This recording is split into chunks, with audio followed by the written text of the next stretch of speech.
Hola, si estás escuchando esto por la noche, probablemente eres como muchos otros.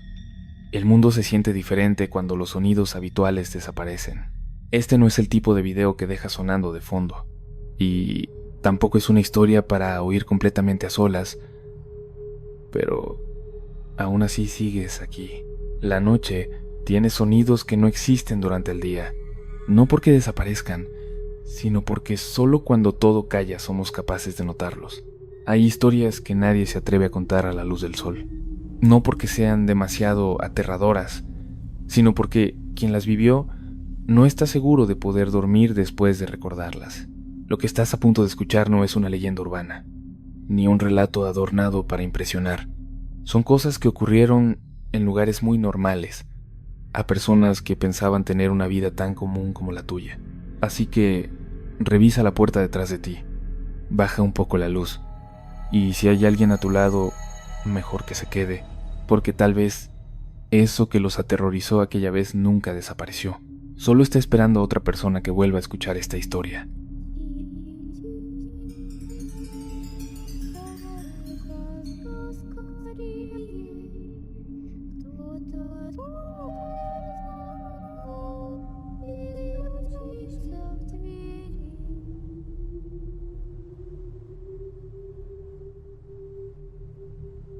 Tal amigos de Relatos de Horror, nuevamente estamos aquí en línea, después de una pausa nuevamente prolongada, no era algo que esperaba, pero bueno, para los que han estado como al tanto de algunas situaciones del canal o del proyecto Relatos de Horror, deben de saber que por ahí pasé por algunas cuestiones espirituales, de cambio y todo este rollo.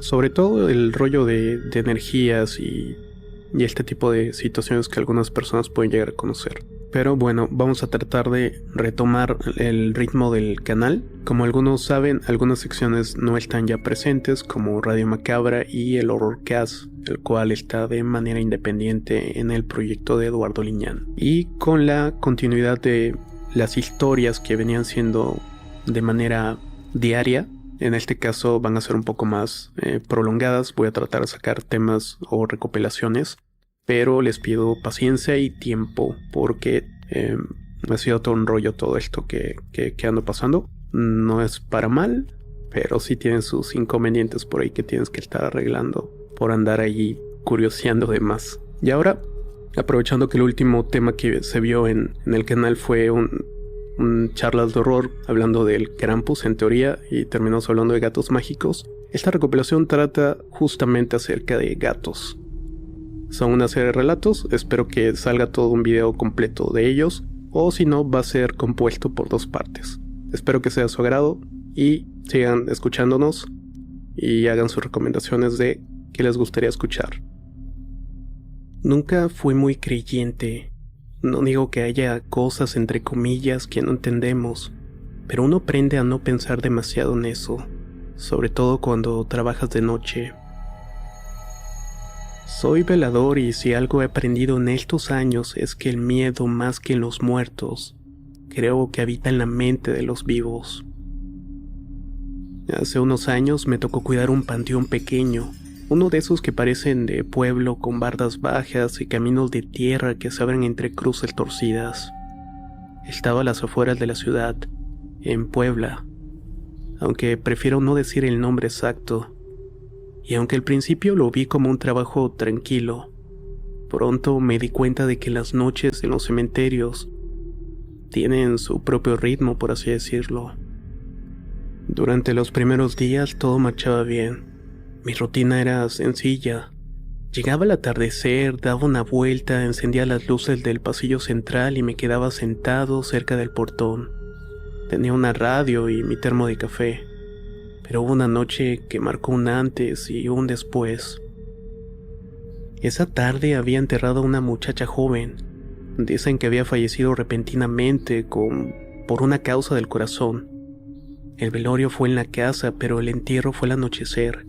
Todavía cerca de las 11 quedaban familiares rezando junto a la tumba recién hecha. Yo los observaba desde la caseta, esperando que se fueran cuando vi aparecer un gato negro. Era enorme, con una mancha blanca en el pecho.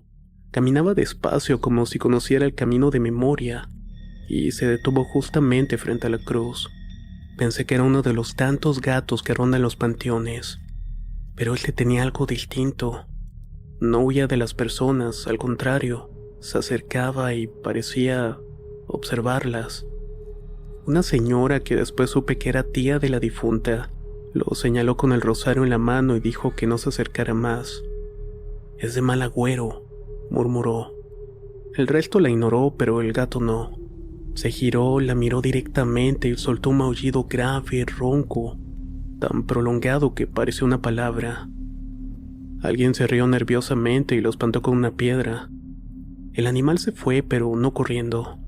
Caminó despacio, con la cola erguida hacia el fondo del panteón. Esa fue la primera vez que lo vi, pero no sería la última. Esa noche, cuando todo quedó vacío, empecé mi ronda. Al pasar por la tumba nueva sentí el aire más pesado, como si el suelo aún no se hubiera acomodado. Y ahí estaba otra vez el gato, sentado sobre el montículo fresco, mirándome.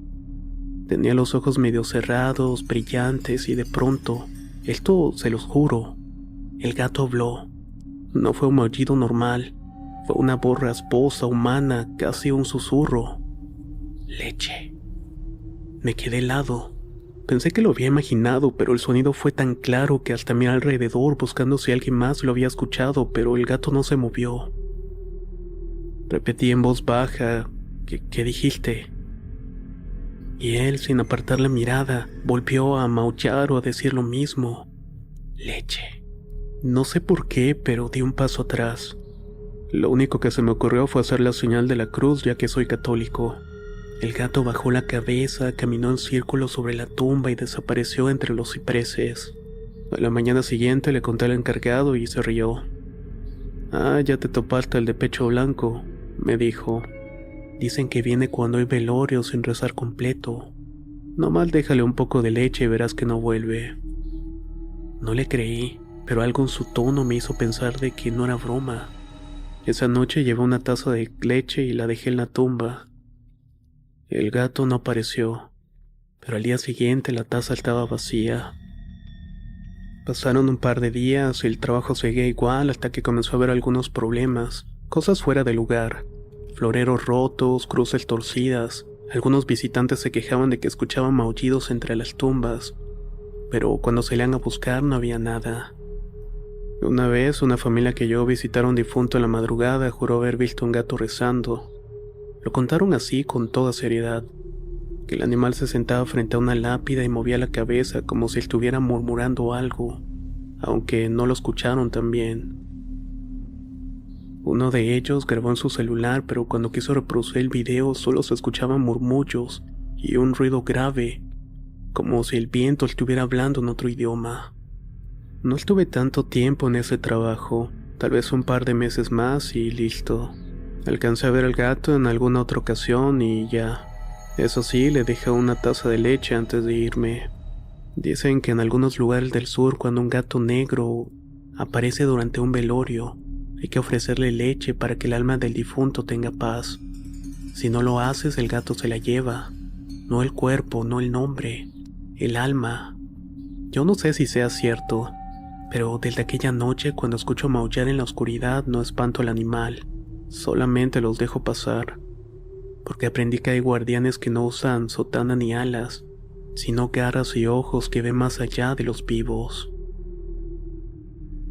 A veces pienso que los hospitales guardan historias que no tienen derecho a existir fuera de sus paredes. No hablo solamente de enfermedades o muertes, hablo de cosas que se quedan como ecos, atrapadas en los pasillos, en las guardias nocturnas, en las habitaciones donde la luz casi no alcanza. Soy enfermera desde hace 8 años. Trabajo en un hospital grande en la Ciudad de México, en un turno que casi nadie quiere tomar, el turno nocturno. A mí no me molesta, el silencio me ayuda a concentrarme, pero también es ese turno donde pasan las cosas de las que nadie quiere hablar en voz alta. Esta historia comenzó hace 2 años, en la época en la que mi hija tenía apenas 8 meses. Mi mamá me ayudaba a cuidarla en lo que yo regresaba del turno. Y cada noche alrededor de las 3 de la mañana Aprovechaba mis 5 minutos de descanso para escribirle un mensaje y saber si todo iba bien. Nunca me imaginé que esas llamadas serían el inicio de algo que catalogo como imposible. La primera noche todo parecía normal. Esa madrugada le escribí a mi mamá y le dije si estaba todo bien con la niña. Me respondió al minuto y me dijo: sí, mija, está dormidita, la está arrullando tu gato. Me reí en ese momento porque yo no tenía gato. Pensé que era broma, una forma de decir al que la bebé se había dormido fácilmente. Pero luego, segundos después, llegó un audio. Lo escuché con un audífono para no alertar a los médicos. Era la voz de mi mamá susurrando: mija, ¿puedes escuchar esto? De fondo había una voz y no era un maullido y no era un animal. Era algo que no parecía humano, pero tampoco animal. Era como si alguien hubiera mezclado un maullido grave con una melodía suave, una especie de canto ronco, lento, que repetía la misma cadencia una y otra vez, como si estuviera arrullando. Mi corazón se me fue al estómago. Regresé a casa tan rápidamente como pude. Era casi las 7 cuando llegué. Mi mamá estaba en la cocina temblorosa. Yo no vi nada raro, me dijo. Solo escuché que la niña dejó de llorar y esa cosa le estaba cantando. La bebé estaba tranquila, dormida profundamente, pero en su cuna había algo que yo no había puesto ahí. Un mechoncito de pelo oscuro enredado como si hubiera sido arrancado. No te asustes, mija, dijo mi mamá. Igual y puede ser del cobertor. Pero yo sabía que no era del cobertor. La segunda noche me tocó turno nuevamente. Yo seguía pensando en aquel audio, repasándolo en mi cabeza. No se lo mostré a nadie. Los del hospital ya me habían visto cansada antes, pero si decía que algo cantaba en la habitación de mi bebé, iban a pensar que necesitaba descanso o psiquiatría. A las 2:58 de la madrugada mi celular vibró. Era otro audio. Esta vez lo escuché con miedo. Primero se escuchaba a mi mamá respirando rápidamente y luego algo raspaba el piso. Después la misma voz. Ese canto, esa mezcla imposible entre un maullido y una melodía infantil. Como si un gato intentara imitar una canción de cuna humana, pero con un tono antiguo, ajeno. Casi como si viniera de un lugar más viejo que la casa misma. Pero ahora había otra cosa más detrás. Un murmullo de palabras que no entendía. Como si alguien o algo intentara decir frases completas usando solamente pedazos de sílabas. En el minuto final del audio mi mamá dijo: hija, no está afuera, está dentro del cuarto. Ese audio casi me hace desmayar. No podía irme y no podía abandonar el turno, así que esperé a que amaneciera. Llamé a mi mamá 1000 veces, pero esta no respondía. Yo ya temblaba, sintiéndome culpable de no haber dejado mi trabajo para salir corriendo. Cuando por fin llegué a la casa, mi mamá estaba dormida en una silla, completamente agotada. La niña estaba en la cuna y parecía más grande, no físicamente, sino la mirada, como si estuviera más despierta que de costumbre. Más consciente. Sobre su pecho había un pequeño objeto, una piedra lisa como de río, pero con una marca en forma de garra. Ese día decidí que no la dejaría sola nuevamente. Mi mamá insistió, pero yo me quedé. Apagué todas las luces, cerré puertas, ventanas, puse sillas contra la puerta y dormí con la niña abrazada literalmente. A las 3 en punto escuché un paso, otro y luego esa voz. Era la misma melodía, pero esta vez más cerca, más clara, como si estuviera dentro del cuarto. Mi piel se erizó y no quise moverme. Sentí como algo se subía al borde de la cama. El colchón se hundió levemente y se acercó despacio hasta quedar a la altura de mi oído. Y susurró. Era un aullido, pero articulado. Una palabra rota, imposible. Ma. Algo así fue lo que escuché. Solo un grito y prendí la luz y no había nada. Nada excepto una sensación de que algo cayó de la cama y rodó hasta mis pies. Los días siguientes fueron un caos. La niña lloraba sin parar cuando no estaba conmigo y mi mamá comenzó a rezar. Yo llevé la piedra, la de la marca de garras, a una amiga que sabe de cosas de brujería. La vio y palideció. Esto es un tipo de intercambio, me dijo. Algo está reclamando que tú le diste lo que quería. Atención, cuando lo escuchaste lo alimentaste. No entendí y no quería entender tal vez. ¿Y qué quiere? Que la niña lo escuche. ¿Para qué? Para dormirla. ¿Y eso qué tiene de malo? Ella me miró con una expresión que nunca le había visto antes, entre pena y terror. Hay seres que duermen a la gente para cuidarla, y hay seres que la duermen para quedarse con lo que vigilan. Mi amiga me dio algunos remedios para poder alejar a esta cosa, sea lo que sea que fuera. Parece que funcionó de alguna manera. Alcancé a escuchar al gato nuevamente y me atreví a ver por una de las ventanas. Y lo vi. Esta vez sí lo vi a lo lejos. Era un gato enorme, delgado, de ojos amarillos que parecían humanos. Pero su boca se abría demasiado, como si las palabras lastimaran cuando estuviera maullando. Se desvaneció en un segundo, como si la luz lo deshiciera. Desde esa noche no volvió. Lo que más me aterró fue que en la cuna de mi hija durante la mañana me di cuenta de que habían algunos restos de pelos de gato. No sé si a alguien más le ha pasado algo similar. No creo que todos los gatos sean malos, pero también he escuchado historias sobre brujas que se convierten en animales. Y yo pienso que tal vez eso fue lo que estaba visitando a mi hija. Yo viví casi toda mi vida en una colonia tranquila de Guadalajara, de esas llenas de casas pegadas unas con otras, donde las azoteas casi te tocan y uno se entera de la vida ajena por accidente. Lo normal eran gatos callejeros, pero encimados, con ropa tendida, ya saben, el ruido cotidiano. Pero hace 2 años, cuando empecé a vivir sola en el departamento que era de mi abuela, ocurrió algo que todavía me cuesta contarlo en voz alta. No porque me dé pena, sino porque cada vez que lo recuerdo, vuelvo a sentir la misma presión en el pecho que me paralizó aquella primera noche. Todo empezó con una gata vieja, una de esas que parecen haber sobrevivido a todo lo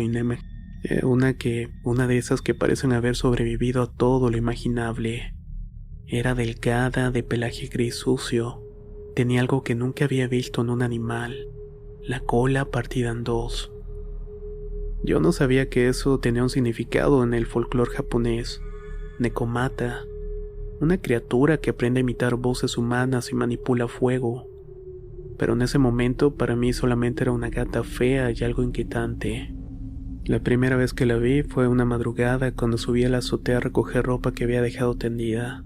Tenía insomnio por los cambios de trabajo y apenas podía dormir. La gata estaba ahí sentada en el borde del muro justo donde daba la luz de la luna. Su cuerpo era completamente inmóvil, pero su cola se movía en direcciones distintas como si tuvieran vida propia. Era tan silenciosa que pensé que estaba enferma. «Anda, ¿qué haces aquí?», le dije como si fuera cualquier otro animal.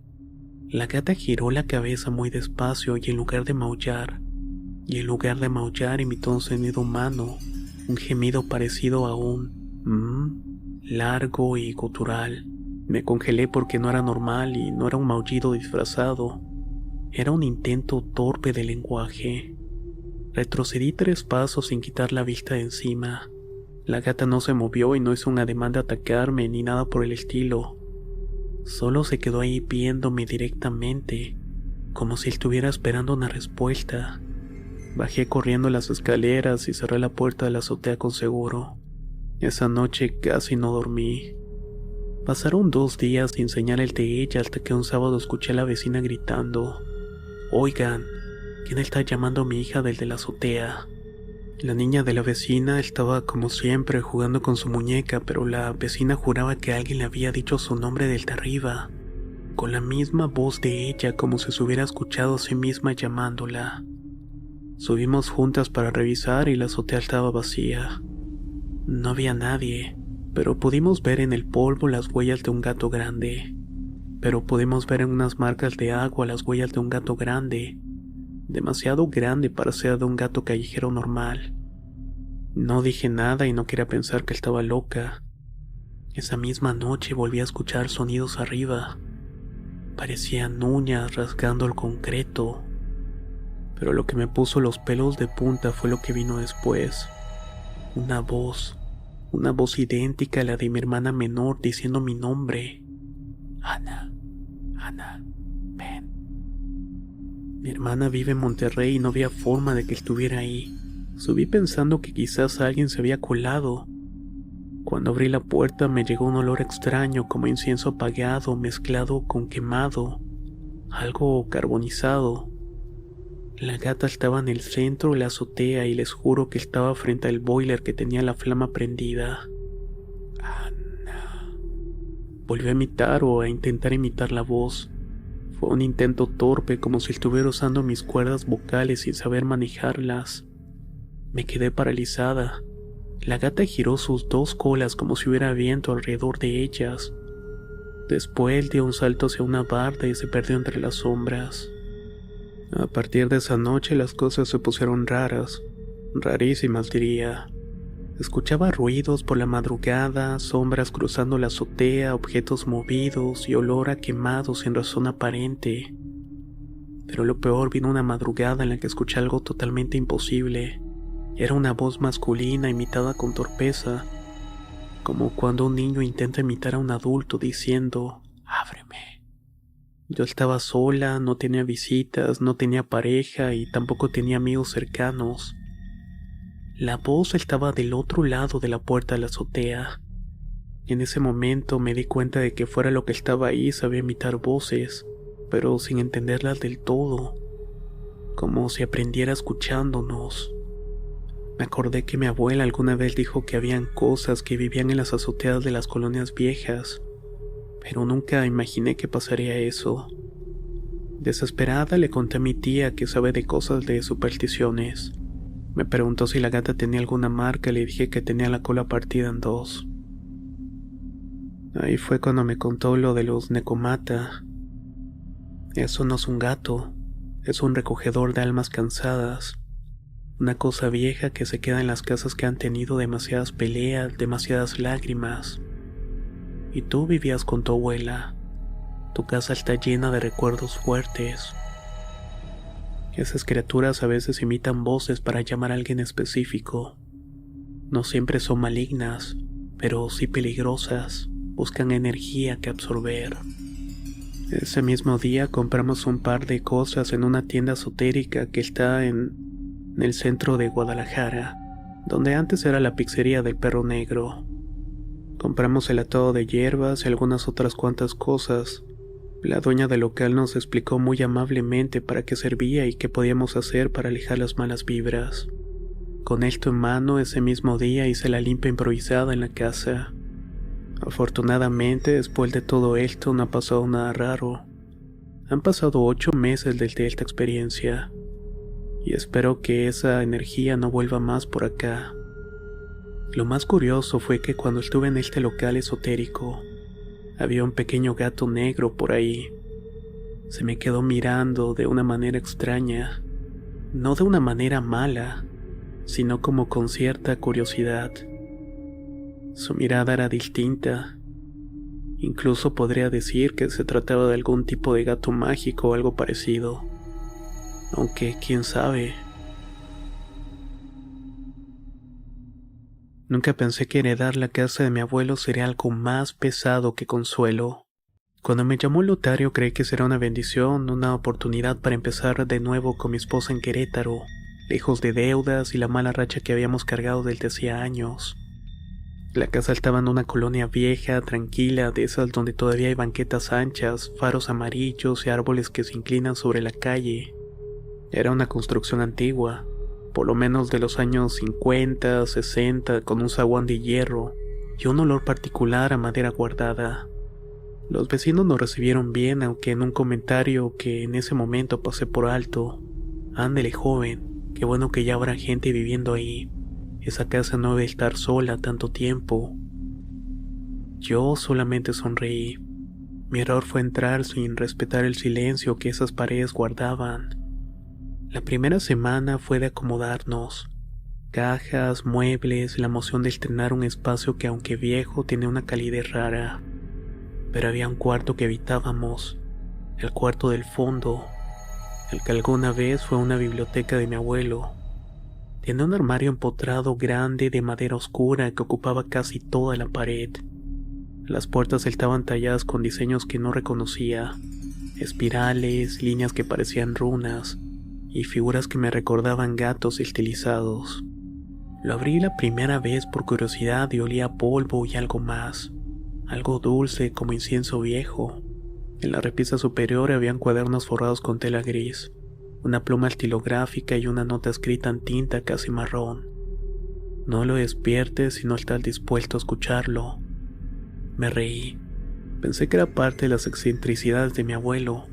Él era un lector empedernido, fanático de la historia de brujería antigua, y le encantaba asustarnos con cuentos medievales.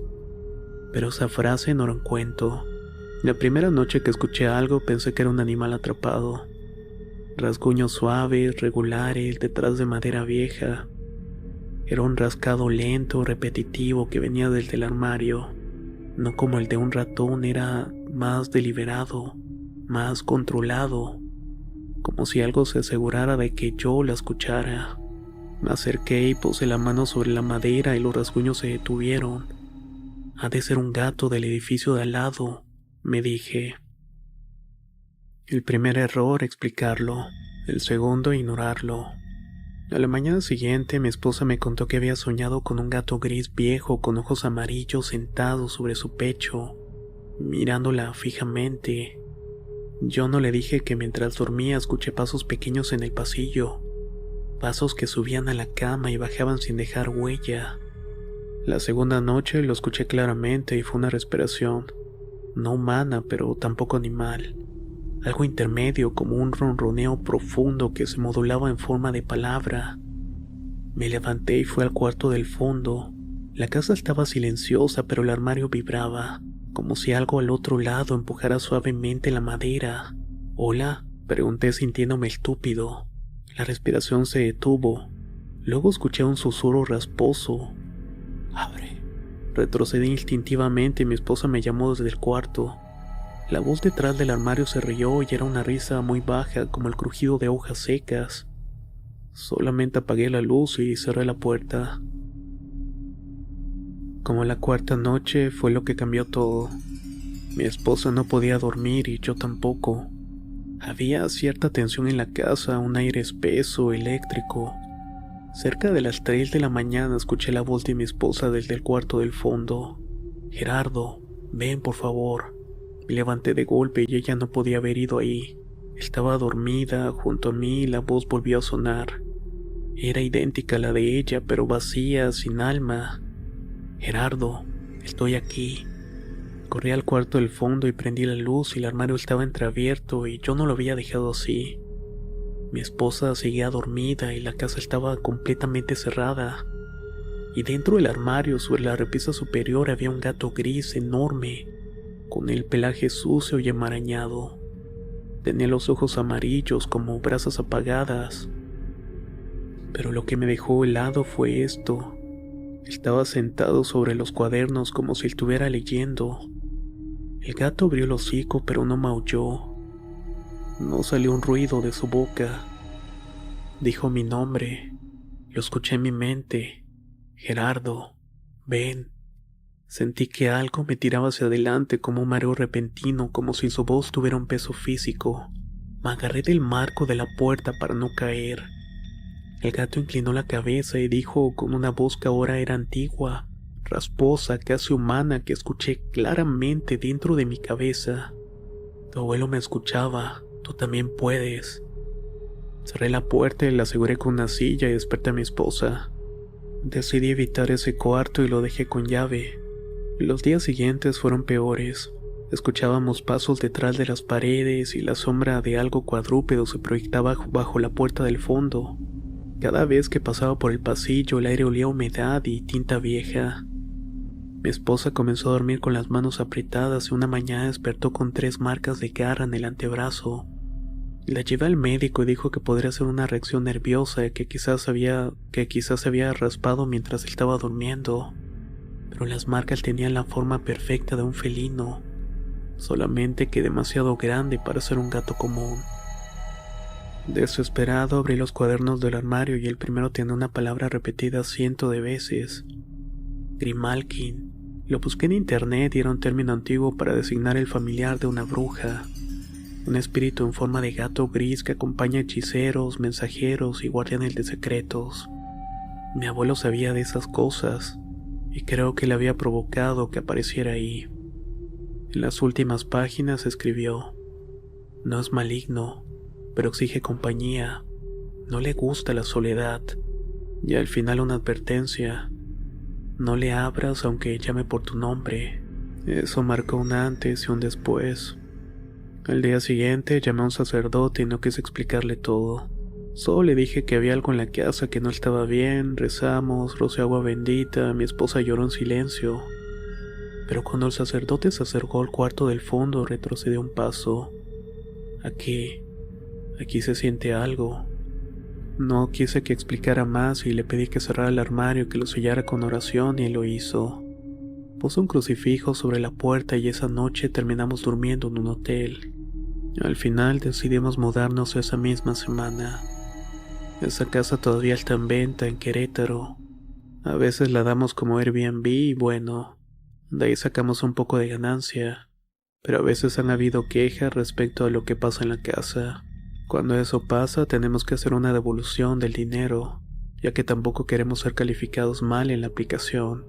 Realmente no sabemos cómo deshacernos de lo que el abuelo invocó en esa casa. Nunca pensé que la cosa más extraña que me pasaría en la vida ocurriría durante mis turnos nocturnos en el puerto. Yo trabajaba como vigilante en una terminal marítima de esos puertos que no salen en fotos. Solo habían barcos viejos, contenedores oxidados, olor a diésel, a sal y a madera húmeda. Era un empleo solitario, pero después de los problemas económicos que atravesé hace años, aprender a estar solo fue casi un acto de supervivencia. Todo empezó una madrugada de enero, la primera vez que la vi. Aquella noche hacía un frío raro, pegajoso, como de neblina que no termina de caer. Entre los contenedores donde la iluminación amarilla apenas alcanzaba, distinguí unas orejas puntiagudas moviéndose con cuidado entre las sombras. Era una gata negra, pequeña, con una mancha blanca en el pecho como un triángulo invertido. Pero lo que más me llamó la atención fue que tenía los ojos de un verde tan puro que parecía brillar por sí solos. ¿Tú de dónde saliste?, le dije intentando no espantarla. La gata se acercó sin miedo, demasiado confiada para ser una gata callejera. Se sentó a 1 metro de mí y la dio la cabeza como si me estudiara. No tengo comida, le dije buscando en mis cosas, ni un pedazo de nada. La gata parpadeó muy lentamente 2 veces, luego maulló, pero no fue un maullido normal, fue un sonido grave, suave, casi como una palabra cortada, algo como aquí. Me quedé quieto, pensé que mi cabeza me estaba jugando una mala pasada por el sueño, pero la gata siguió ahí mirándome inmóvil, como si esperara que yo respondiera.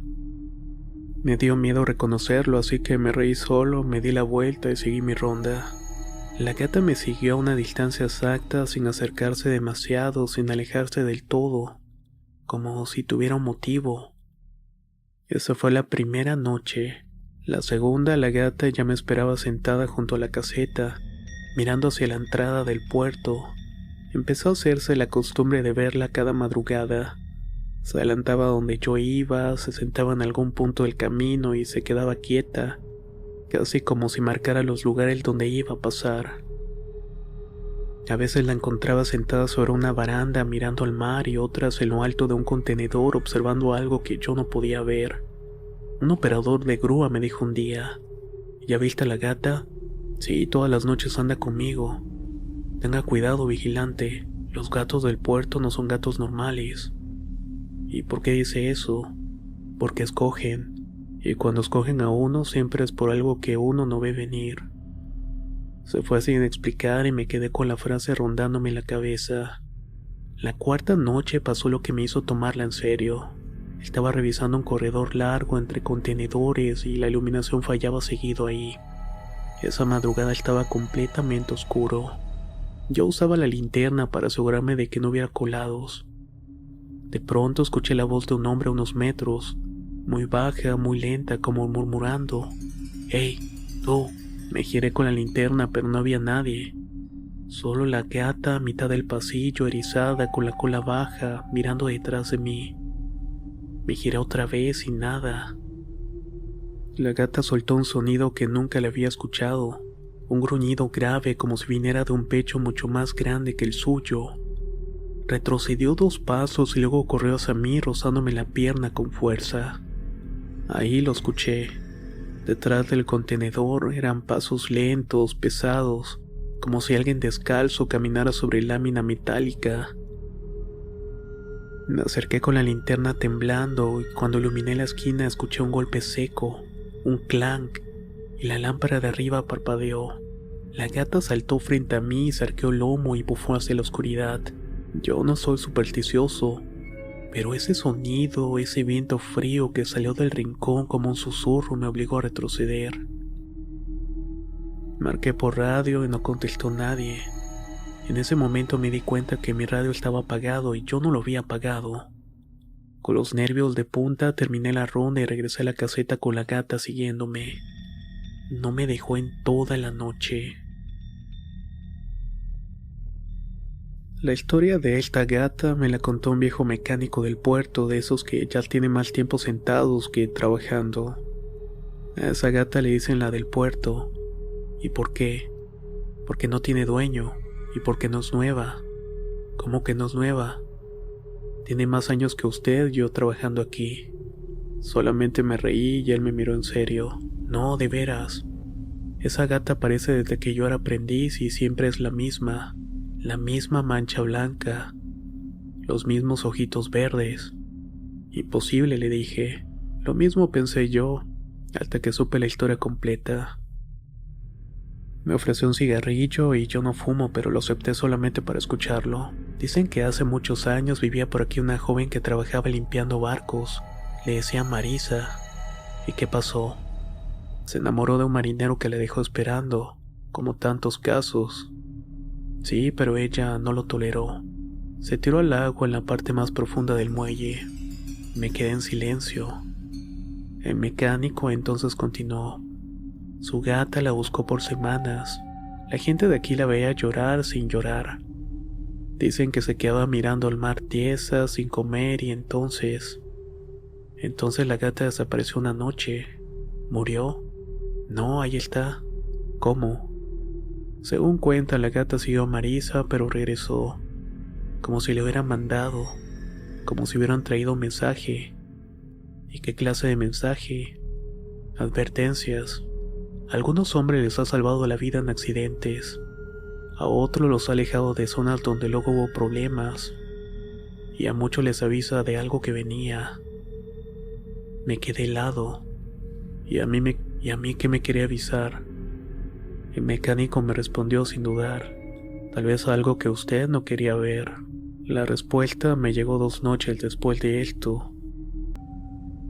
Eran casi las 3 y yo estaba revisando los candados del área de carga cuando escuché un sonido metálico seco, como cuando alguien pisa una cadena. La gata se tensó y salió corriendo hacia la zona de contenedores y la seguí.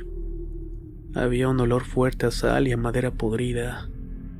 El camino entre los contenedores estaba oscuro, apenas iluminado por una lámpara intermitente. La gata se detuvo en seco y miró hacia arriba y yo levanté la linterna. Había un hombre colgado, pero no de esa manera que piensan. Estaba entre los huecos de 2 contenedores suspendido como si algo lo hubiera levantado y dejado ahí. Sus pies no tocaban el piso y me congelé. El hombre estaba vivo, se movía, balbuceaba, pero no podía bajar.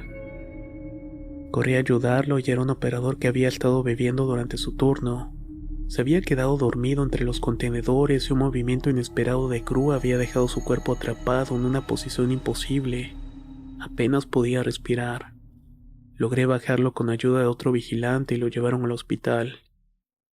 Los doctores dijeron que si hubieran pasado 10 minutos más ahí, probablemente se habría asfixiado. Cuando regresé al lugar donde lo encontré, la gata seguía ahí. Me miró como si esperara que yo entendiera y entendí. No me estaba siguiendo a mí, me estaba llevando. llevando a donde era necesario. Lo más extraño pasó la noche siguiente. Es una compañía extraña, como un recuerdo de alguien que no conocí pero que me cuida a través de ella. Los viejos del puerto dicen que Marisa se quedó cuidando este lugar y que la gata es su manera de seguir aquí. Un puente entre lo que pasó y lo que todavía pasa, o lo que puede llegar a pasar. Dicen que no hay que temerle y que no es una advertencia de muerte, sino un aviso de vida. Y yo vaya que lo creo.